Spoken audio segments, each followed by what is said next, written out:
Sport Extra Time. I'm Mike Graham, and I'm delighted to say that once again I'm joined by the Porkmeister, post-Christmas, Mr. Mike Parry. A very good morning to you. Morning, Mike, and good to see you, mate. Did you have a good one? I did, actually, yeah. I mean, it was storm-ridden, it has to be said. I mean, the storm didn't die down for much of Christmas, but happily everything went reasonably well. You did a breakfast show, of course, which was very well received. Thank you.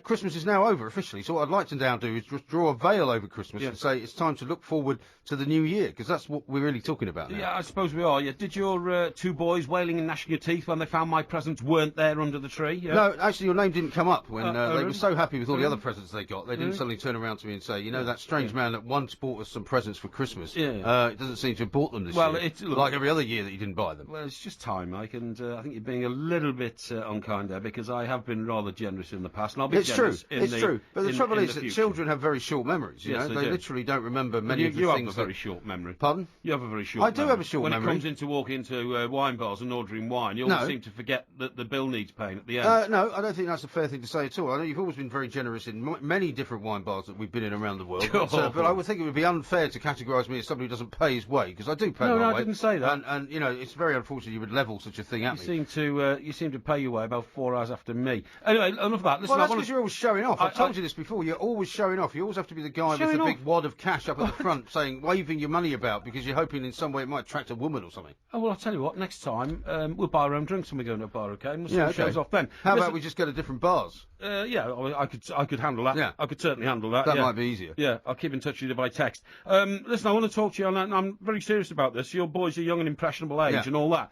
Do you ever hear them singing Rudolph the Red-Nosed Reindeer? They do sing Rudolph the Red-Nosed Reindeer. In fact, they love Rudolph, and even at school, which is not that easy anymore to kind of use the whole kind of, the Christmas thing, because they have to meld it into this kind of secular belief. But yeah, Rudolph the Red-Nosed Reindeer, every kid sings it. No, I think you should ban them from singing Why? it, and I think the song itself should be banned. It's the worst song about institutional bullying that I've ever come across. Have you ever seen the words to Rudolph the Red-Nosed Reindeer? Well, I mean, I could sing them Rudolph the Red-Nosed Reindeer had a very shiny nose, and if you ever saw it, you would even say it glows. This is the crucial line. What's wrong with that? Excuse me, listen to the crucial line. All of the other reindeer used to laugh and call him names. They wouldn't let poor Rudolph join in any reindeer game. I tell you what, funnily enough, dreadful. as you're doing that thing with the reindeer antlers, have you ever seen anything so ridiculous as people driving their cars with antlers sticking out of them, and a Rudolph the Red-Nosed Reindeer on the front of the car? Utterly it really ridiculous. winds me up. But I'm serious about Rudolph the Red-Nosed Reindeer. You shouldn't allow your kids Why not? Well, have you never? It's a historical kind of folk song. Rubbish. Can you not remember the days at school when you were sent to Coventry by the rest of the gang? I never went anywhere near Coventry when I was at school. No, you know what I'm talking about. When no, because I didn't go to that kind of school. When you're excluded and bullied. I was never excluded. I mean, that is terrible bullying. So poor old little Rudolph, right? Well, is this touching some kind of personal nerve in you? Yes, it is. Yes, it is. Were you bullied at school? It doesn't matter if I was bullied or not. Well, I know No, I think now we're finding out something about you that we didn't know. No, you were bullied at school, No, weren't I wasn't bullied at school. I used to go to the aid of those who were bullied, right? Because I didn't like it. I hate bullying. I'm surprised you found time in between the cricket and the table tennis and the football and, all that trophy winning, getting your hair cut. I had a huge responsibility to be a good person. But everybody hates bullies, and that's fine, but I think you're in danger right now of becoming that kind of nanny state that you so despise, because suddenly that's what's been happening in our schools.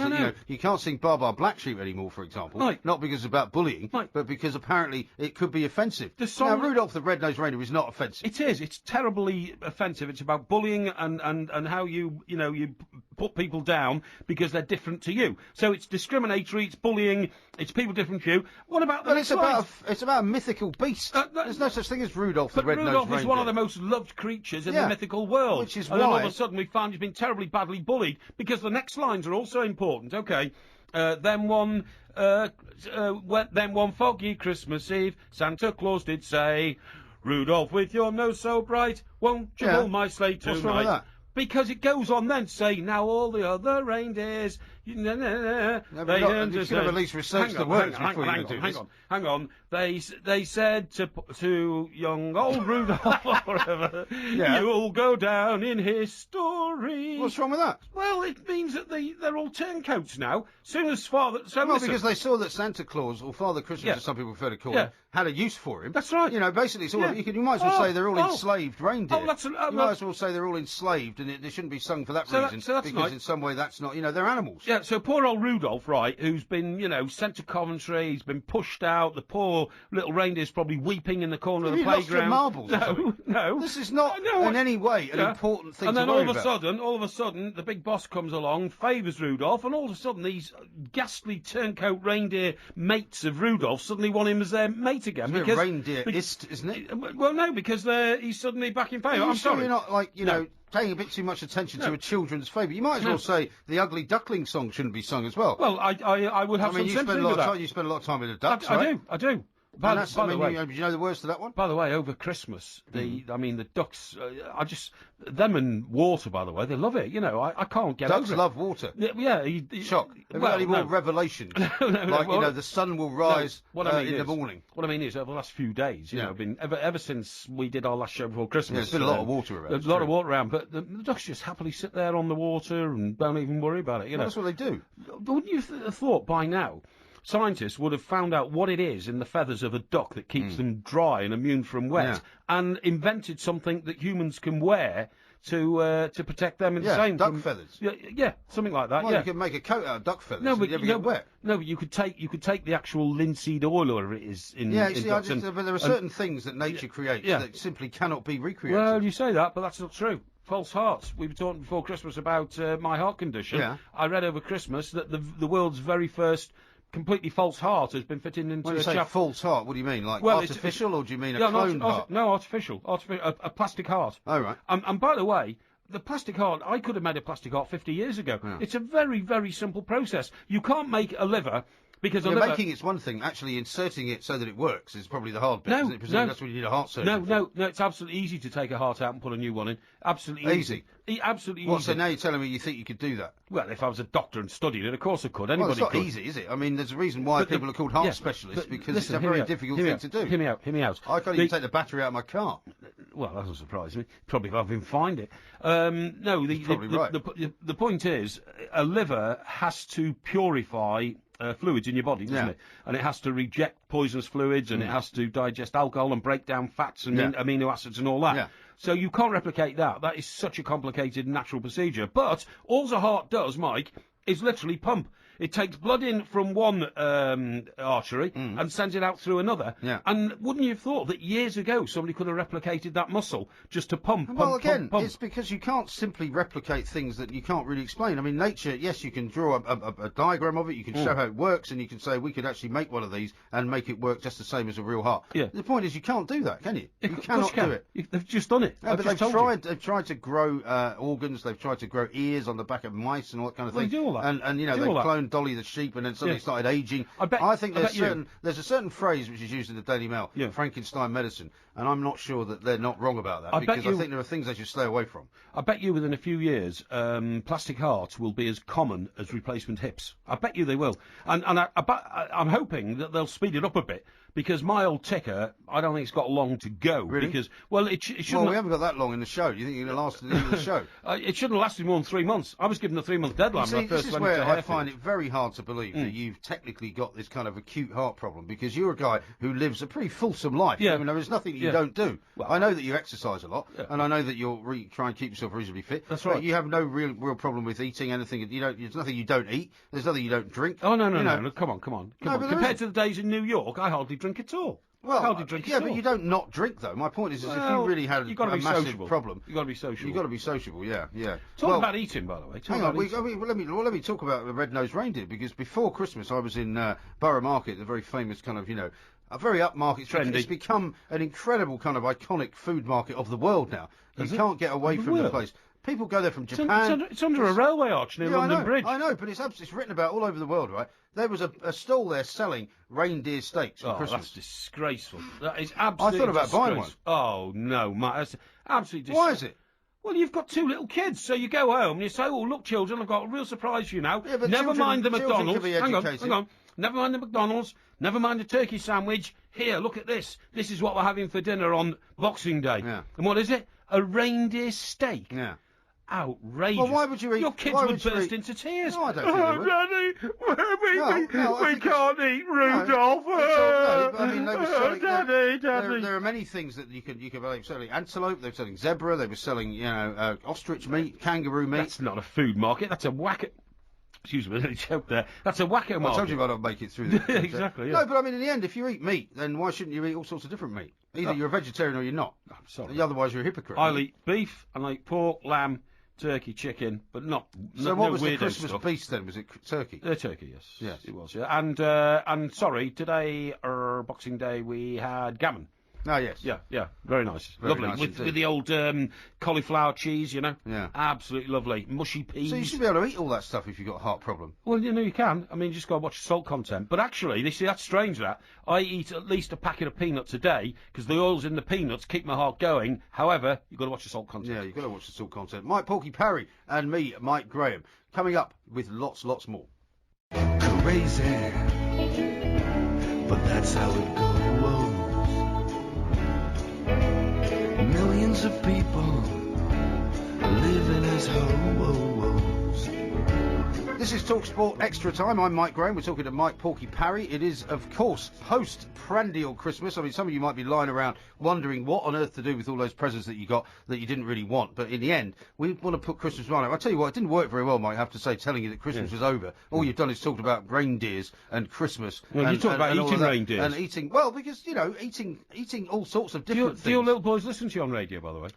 They listen to the podcast because obviously they're asleep They're going to be shocked, in the middle of the they're night. Going to be shocked about eating Rudolph for Christmas. My older boy, of course, particularly because he's a bit more of a football fan than the other one, he likes to listen to your views on football because he sometimes learns things from them. Of course he does. And then he plays them back to me, and I'm like, I've told you before, don't just repeat what he says, because it's irritating enough to have to listen to it first time around. The podcast, of course, is available on iTunes, the two mics, and that's where you can get it. But let's talk a little bit about food as well, because I saw an interesting story the other day about roadkill, and this was when they were still talking about things you could eat for Christmas. There's a guy who's down in somewhere in Cornwall, I think it is, Jonathan McGowan, and he's made a meal of fox, pheasant, and venison, which costs him only 50p a portion. How do you think he does that? You know, in the Sunday Times colour magazine, they have that one in the back, a day in the life, or a life in the day, a life in the day. There was a woman featured in that sometime last year, and she actually runs a restaurant in Cornwall where the food that is served up is entirely roadkill. She drives around the country lanes of Cornwall. This is where this guy does it. Yeah. He's actually from Bournemouth, I've just noticed. Right. Which is where some of your lot live, isn't it? Yeah, she picks up pheasant, partridges, what else gets killed on the road? Fox, badger. I don't think fox. No, badger, I think, was Squirrels included. people eat. Squirrels. Rabbits. Rabbits, I think, rabbits and all that kind of stuff. But mostly... You wouldn't fancy something birds. that has been squashed on the road, would you? Well, I certainly wouldn't. I couldn't put that in my mouth. It'd be disgusting. But anyway, she makes these exotic meals and apparently has a very good business. Well, what's the strangest thing you've ever eaten then, since you're claiming to be so kind of straight-laced about these things? Well, I don't put things in my mouth which I think are going to make me feel ill, so I haven't eaten anything strange. I mean, for instance... You've never eaten snake or anything when you were in America? No. I ate rattlesnake once. Oh, no. I mean... It tastes like chicken. Does it? I wouldn't know. I wouldn't eat it. Frog's legs? No, not frog's legs. You had a rabbit? A rabbit? You must have had rabbit. Yeah, I think I've probably had a bit of rabbit or something. But, see, thing is, Mike, I've never eaten an egg. Really? No. What, no kind of, what, a fried egg, boiled egg? No, You've never. never had scrambled egg? No, I've never eaten an Really? egg. You know that. I told you that 25 years ago. Well, I've forgotten about it. Well, you told me I didn't have a very good memory. Yeah, I no, mean, of yeah. all the things that I've had to remember about you, whether or not you've ever eaten eggs is not one of them. Okay, but... We've never ever met for breakfast. Probably not. But, no, Why not? I don't know. You're not allergic to them. No, but they look too rubbery to me, so I didn't want to Rubbery? put one in my mouth. Yeah. They like rubbery. No. Well, what about a boiled egg? If you slice it, you never had like an egg mayonnaise sandwich. You never wanted to eat an egg? I've never eaten. I tried one once. I thought I've got to get over this egg phobia, so I put it in a sandwich. Phobia? Well, I think it is, and I bit it. And it tasted so revolting that I was, I had to go. You've never tried a duck egg? egg? Duck eggs are nice. No, I haven't. I'll tell you what, it's amazing, really, because, sometimes you stay in hotels and you go along the... Those are the days. Yeah, exactly. You go along the buffet range for breakfast, and I have, a couple of sausages, a bit of bacon, black pudding, maybe a few beans, mushrooms. Mushrooms, definitely. Tomatoes. Tomatoes, yes, and the hash browns and all that kind of stuff. And then when you get to the eggs, they look so lovely. A fried egg looks absolutely lovely. And then when I see other people eating bacon and eggs for breakfast, I'm so envious because I think it looks like such a great meal, you know what I mean? With a runny egg on it and all that. But I just can't eat it. Well, you know, you were saying you had gammon yesterday for Boxing Day sort of special lunch. Yes. Nothing nicer, and it's a Wiltshire thing, actually. Wiltshire ham and eggs and chips. Right. It's something you can eat, like, for dinner. Sounds good. Really good. You know, I could eat the chips, I could eat the ham, but I just can't eat the egg. Unbelievable. Yeah. Unbelievable. Well, listen, that's enough about food, because it's starting to make me feel hungry, and I don't like to feel hungry in the middle of the night, because then I end up eating loads in the morning. Yeah. Now, the biggest day of the year yesterday, by the way, apart from Black Friday, we talked about Black Friday, which is this thing that's now become very kind of British, when it used to be an American thing after Thanksgiving for shopping. Boxing Day is the biggest shopping day of the year. Did you buy anything? No, I don't go out on Boxing Day. Why not? Well, because the amateurs go out. I prefer to go when it's a bit quieter, you know what I mean? Because did you not buy a load of stuff just before Christmas? Like electronic, you were buying irons, you were buying TVs, you were buying all sorts of stuff. Yeah. In the sales. Yeah. Because the big Boxing Day sale is traditionally the place when everybody goes out. I don't need anything on Boxing Day. I bought everything before Christmas, so I don't know why people go out on Boxing Day. I have no idea. But probably buy next year's presents or something like that. But anyway, listen, the other thing that I object to, get this, is I read something within the last couple of days, Mike, that councils have raked in record profits for their car parking charges in towns. The biggest one being Westminster in the centre of London.